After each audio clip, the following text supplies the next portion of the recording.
جو میں نے اسلام لانے سے پہلے کی ہے۔ عزیزان ملت اسلامیہ، اللہ کے رسول نے فرمایا کہ اسلام لانے سے پہلے کی جتنے بھی خطائیں ہیں، جتنی بھی غلطیاں ہیں، وہ تمام کی تمام غلطیاں اللہ رب العزت معاف فرما دے گا۔ برادران اسلام، اس طرح سے اور دہیا قلبی اپنے قبیلے کے سردار ہوا کرتے تھے۔ جو بھی ان کے قبیلے میں بچی پیدا ہوتی، اس بچی کو وہ زندہ درکور کر دیا کرتے تھے۔ جب وہ اسلام لے کر آئے اور دل نرم ہوا تو انہوں نے جانا، انہوں نے سمجھا کہ یہ بچی کے ساتھ ناانصافی کی ہے، یہ بچیوں کے ساتھ ناانصافی کی ہے۔ انہوں نے نبی پاک صلی اللہ تعالی علیہ وسلم کی بارگاہ میں تلافی کی، توبہ کی، اور وہ توبہ اللہ رب العزت نے ان کی قبول کی۔ برادران اسلام، اسی طرح سے قرآن مجید میں ایک جگہ اور ارشاد فرمایا گیا، وَإِذَا بُشِّرَ أَحَدُهُمْ بِالْأُنثَىٰ ظَلَّ وَجْهُهُ مُسْوَدًّا وَهُوَ كَظِيمٌ، اور جب ان میں کسی کو بیٹی ہونے کی خوشخبری دی جاتی ہے تو دن بھر اس کا منہ کالا رہتا ہے اور وہ غصہ کھاتا ہے۔ اس کے آگے قرآن مجید نے فرمایا، يَتَوَارَىٰ مِنَ الْقَوْمِ مِنْ سُوءِ مَا بُشِّرَ بِهِ أَيُمْسِكُهُ عَلَىٰ هُونٍ أَمْ يَدُسُّهُ فِي التُّرَابِ أَلَا سَاءَ مَا يَحْكُمُونَ، لوگوں سے چھپتا پھرتا ہے اس بشارت کی برائی کے سبب، کیا اسے ذلت کے ساتھ رکھے گا یا اسے مٹی میں دبا دے گا؟ ارے بہت ہی برا حکم لگاتے ہیں۔ عزیزان ملت اسلامیہ، آج آپ دیکھیں کہ آج بھی بچیوں کو زندہ درگور کیا جا رہا ہے۔ ہمارے پاس کچھ ڈیٹا ہے جو میں آپ کے سامنے پیش کرنا چاہتا ہوں۔ انڈیا کا جو لاسٹ پاپولیشن سینشس جو ہوا تھا، اس میں بیان کیا گیا ہے کہ 1000 میل میں صرف اور صرف 943 فیمیل ہے، جو 2011 میں انڈیا کا جو سینشس ہوا تھا اس میں یہ ذکر کیا گیا ہے۔ یعنی 1000 آدمی ہیں تو 943 عورتیں ہیں۔ اس کو جب یہ ہزاروں میں آنکڑا ہے، جب آپ اس آنکڑے کو لاکھ میں کریں گے، کروڑ میں کریں گے، تو یہ اسی طرح سے بڑھتا چلتا چلا جائے گا۔ اسی طرح سے یونائٹڈ نیشن کی ایک رپورٹ ہے جس میں کہا گیا ہے کہ جس طرح سے ہندوستان میں بچیوں کو مارا جا رہا ہے، ابورشن کیے جا رہے ہیں، سیکس سلیکٹیو ابورشن جو کیے جا رہے ہیں، یہ ایک ایمرجنسی تناسب میں پہنچ چکا ہے۔ اگر اس کو نہ روکا گیا اور بچیوں کو مارنا بند نہ کیا گیا تو یہ ایک ایسے مقام پر پہنچ جائے گا کہ بچوں کو لڑکیاں ملنا بھی شادی کے لیے مشکل ہو جائے گا۔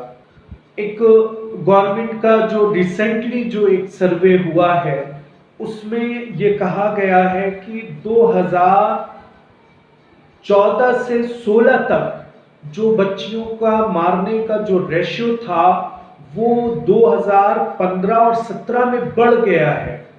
یعنی پہلے کچھ کم تھا، اب وہ بڑھ گیا ہے۔ پہلے 2014 سے 16 تک 898 جو بچیاں تھیں، اب وہ کم ہو کر 896 بچیاں موجود ہیں۔ برادران اسلام نے بچیوں کو حقوق دیے۔ پیدائش سب سے بڑا جو حق مذہب اسلام نے دیا وہ زندگی کا حق دیا کہ بچی کو آپ مار نہیں سکتے۔ اسی طرح سے پچھلی قسط میں ہم نے بیان کیا تھا، ایک حدیث پاک میں ذکر تھا کہ ایک شخص نبی پاک صلی اللہ تعالی علیہ وسلم کی بارگاہ میں بیٹھا ہوا ہے، اس کے پاس اس کا بچہ آیا تو اس نے اس کو پیار کیا اور گود میں بٹھایا، لیکن جب بچی آئی تو نہ اس کو پیار کیا اور نہ گود میں بٹھایا۔ تو اللہ کے رسول صلی اللہ تعالی علیہ وسلم نے ارشاد فرمایا، تم اپنے بچوں کے درمیان برابری کیوں نہیں کرتے؟ تم اپنے بچوں کے درمیان برابری کیا کرو۔ یعنی ایک بوسہ لینے میں بھی اللہ کے رسول صلی اللہ تعالی علیہ وسلم نے ارشاد فرمایا کہ تم ایسا نہ کرو کہ بچی کو بوسہ نہ لو، بچی کو پیار نہ کرو، تم صرف بچے کو پیار کرو۔ برادران اسلام، آج بھی لوگ اگر کئی بچیاں ہو جاتی ہیں یا بچی پیدا ہو جاتی ہے تو جو قرآن مجید میں کہا گیا کہ وہ مایوس ہو جاتا ہے، بچی پیدا ہو گئی، آج بھی ہم اپنے معاشرے میں دیکھتے ہیں کہ بچی پیدا ہو جانے پر لوگوں کے چہرے غمگین ہو جاتے ہیں۔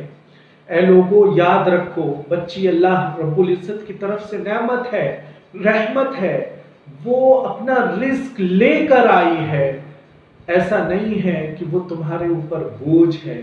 اللہ کے رسول صلی اللہ تعالی علیہ وسلم نے احادیث مبارکہ میں ارشاد فرمایا ہے، حضرت ابن عباس رضی اللہ تعالی عنہما سے روایت ہے، حضور صلی اللہ علیہ وسلم نے فرمایا کہ جس کے یہاں بیٹی پیدا ہو اور وہ اسے ایذا نہ دے اور نہ ہی برا جانے اور نہ بیٹے کو بیٹی پر فضیلت دے۔ اس جملے پر میں خاص توجہ چاہتا ہوں۔ اللہ کے رسول نے فرمایا کہ اور نہ بیٹے کو بیٹی پر فضیلت دے تو اللہ رب العزت اس شخص کو جنت میں داخل فرمائے گا۔ برادران اسلام، حدیث پاک میں صاف طور پر منع کر دیا گیا کہ بیٹے کو بیٹی پر کوئی فضیلت نہیں ہے۔ بیٹا اور بیٹی یکساں ہیں، برابر ہیں، ان کے برابر کے حقوق ہیں۔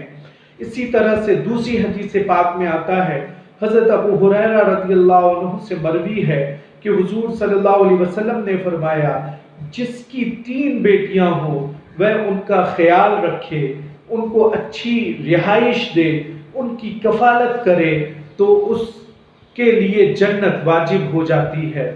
عرض کیا گیا اگر 2 ہوں تو حضور صلی اللہ علیہ وسلم نے فرمایا اگر 2 ہوں تب بھی۔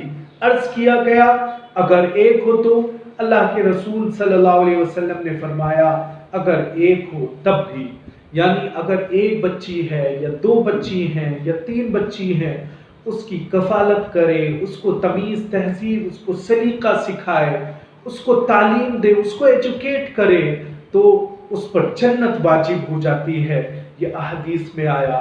ایک حدیث پاک میں اور آیا، حضرت عائشہ صدیقہ رضی اللہ تعالی عنہ سے روایت ہے کہ حضور صلی اللہ علیہ وسلم نے فرمایا، جس شخص پر بیٹیوں کی پرورش کا بار پڑ جائے اور وہ ان کے ساتھ حسن سلوک کرے تو یہ بیٹیاں اس کے لیے جہنم سے روک بن جائیں گی، یعنی یہ بیٹیاں جہنم کے دروازے پہ کھڑی ہو جائیں گی اور اپنے باپ کو، اپنی ماں کو جہنم میں داخل نہیں ہونے دے گی، جہنم سے روک بن جائے گی۔ اس کی اچھے سے پرورش کرے، اس کو اچھے سے سکھائے، اس کو اچھے سے پڑھائے۔ عزیزان ملت اسلامیہ، نبی پاک صلی اللہ تعالی علیہ وسلم کا بچیوں کو لے کر کیا عمل تھا وہ ایک حدیث پاک سے ظاہر ہوتا ہے۔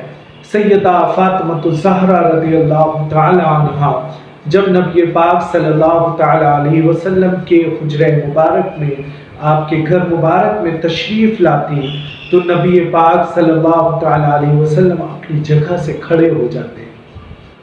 آپ دیکھیں کہ سیدہ فاطمہ انٹر ہوئی، داخل ہوئی، نبی پاک صلی اللہ علیہ وسلم نے دیکھا سیدہ فاطمہ کو اور اپنی جگہ سے کھڑے ہو گئے۔ صرف کھڑے ہی نہیں ہوئے بلکہ پھر آگے بڑھے اور ان کا ہاتھ اپنے ہاتھوں میں لیا اور اس کو چوما۔ صرف یہیں پہ نہیں رکے، پھر ان کو اپنی جگہ پر بٹھایا۔ نبی پاک صلی اللہ تعالی علیہ وسلم نے سیدہ فاطمہ الزہرا رضی اللہ تعالی عنہا کو اپنی جگہ پر بٹھایا۔ اس طرح سے بچیوں کی عزت، بچیوں کی تعظیم نبی پاک صلی اللہ علیہ وسلم نے امت کو درس دیا، اور یہی سلوک، یہی طریقہ جب نبی پاک صلی اللہ تعالی علیہ وسلم سیدہ فاطمہ الزہرا کے ہاں جاتے تو وہ یہی طریقہ اپناتی، بیٹھی ہوتی، بیٹھے سے کھڑی ہو جاتی اور آگے بڑھتی، اپنے والد کو ریسیو کرتی اور ان سے مصافحہ کرتی، ان کا ہاتھ چومتی، ہاتھ کا بوسہ لیتی اور اس کے بعد ان کو اپنے مقام پر، اپنی جگہ پر بٹھاتی۔ برادران اسلام، بچیوں کی اگر حق تلفی ہم میں سے کسی نے بھی کی تو قیامت کے دن اللہ رب العزت ہم سے سوال کرے گا، ہم سے پوچھے گا کہ کس مذہب نے